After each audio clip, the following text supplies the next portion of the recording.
तक तुम उन चीजों में से जो तुम्हें अजीज हैं अल्लाह की राह में खर्च न करोगे, कभी नेकी हासिल न कर सकोगे।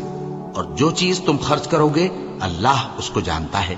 बनी इसराइल के लिए तौरात के नाजिल होने से पहले खाने की तमाम चीजें हलाल थीं, बजुज उनके जो याकूब ने खुद अपने ऊपर हराम कर ली थी।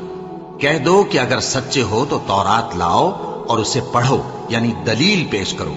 अब जो उसके बाद भी अल्लाह पर झूठे इफ्तरा करें तो ऐसे लोग ही बेइंसाफ हैं।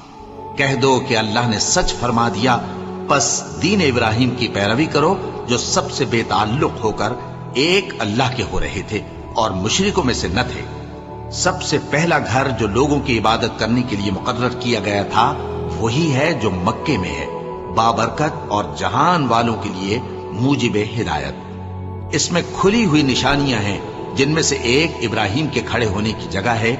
जो शख्स इस मुबारक घर में दाखिल हुआ